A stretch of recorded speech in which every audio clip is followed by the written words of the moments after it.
Rachel wasn't just a statistic. She was a real, live, beautiful person, inside and out.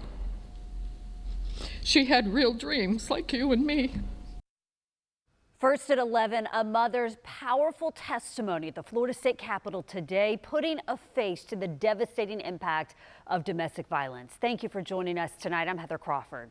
Florida lawmakers have now unanimously passed legislation aimed at strengthening protections for those impacted by domestic violence.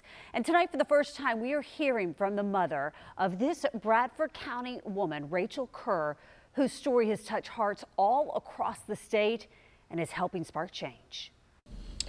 My daughter was just 43 years old when, in the early hours of January 29th, 2026, pure evil showed up at her door a mere 39 days ago.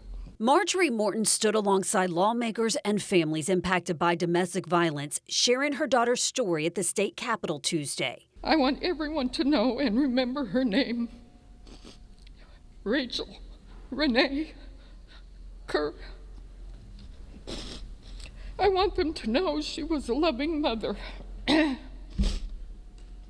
to her 3 children.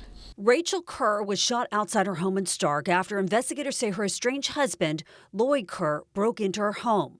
It happened just days after he was released on bond, despite a history of violating the protection order Rachel had against him. He then turned the gun on himself. 2 minor children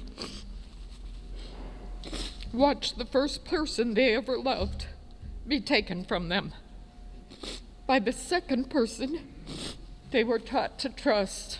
Lawmakers say stories like Rachel's are exactly why stronger protections are needed. State Representative Deborah Tindrich, a survivor of domestic violence herself, helped push the bill forward.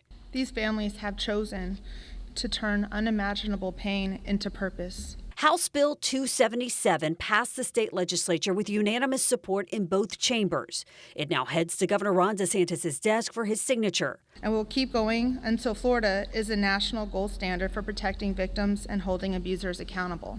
For families like Rachel's, this step forward brings hope that no other child or parent will have to face such an unimaginable loss. Rachel was a woman of deep-rooted and abiding faith in her Lord and Savior, Jesus Christ. Her family and friends take comfort in knowing that she is no longer in fear and that we will one day be reunited.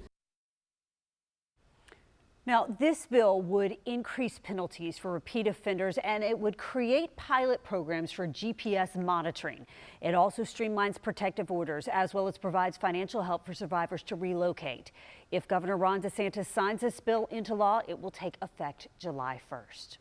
And we are on your side with resources. If you or someone you know is in a domestic violence situation, the Florida hotline is 800-500-1119. In Georgia, you can call 800-344-2836.